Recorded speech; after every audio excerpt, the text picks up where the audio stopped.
தமிழ்நாட்டில் அடுத்த 7 நாட்களுக்கும் மழைக்கு வாய்ப்பு இருப்பதாகவும் இன்று 14 மாவட்டங்களில் கனமழைக்கு வாய்ப்பு இருப்பதாகவும் சென்னை வானிலை ஆய்வு மையம் தெரிவித்துள்ளதை நாம் அண்மை செய்தியாக பார்த்துக் கொண்டிருக்கின்றோம். மேலும் கூடுதல் விவரம் செலினா வழங்க கேட்கலாம். செலினா, இன்று 14 மாவட்டங்களில் கனமழைக்கு வாய்ப்பு இருப்பதாக தெரிவிக்கப்பட்டுள்ளது. எந்தெந்த மாவட்டங்களில் கனமழை பெய்வதற்கான வாய்ப்புகள் உள்ளன? சென்னைக்கு மழை இருக்கிறதா? கூடுதல் விவரங்கள்.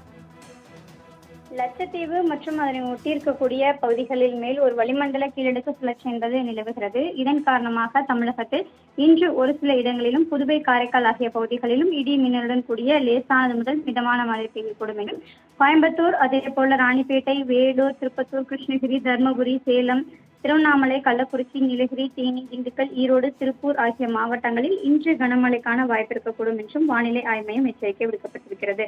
குறிப்பாக தமிழகத்தில் இன்றிலிருந்து 8ஆம் தேதி வரையிலும் ஒரு சில மாவட்டங்களில் லேசானது முதல் மிதமான மழைக்கும், ஒரு சில மாவட்டங்களில் கனமழைக்கான வாய்ப்பு இருக்கக்கூடும் என்றும், 9ஆம் தேதி லேசானது முதல் மிதமான மழைக்கு வாய்ப்பிருப்பதாக சென்னை வானிலை ஆய்வு மையம் தெரிவித்திருக்கிறது.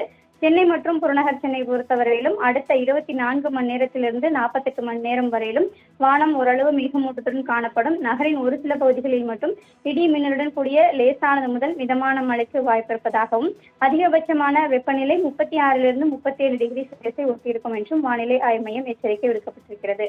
மீனவர்களுக்கான எச்சரிக்கை: தமிழக கடலோர பகுதிகளில் 3ஆம் தேதியிலிருந்து 4ஆம் தேதி வரையிலும், வங்க கடலோர பகுதிகளில் 3ஆம் தேதியிலிருந்து 4ஆம் தேதி வரையிலும் செல்லக்கூடாது எனவும் எச்சரிக்கை விடுக்கப்பட்டிருக்கிறது.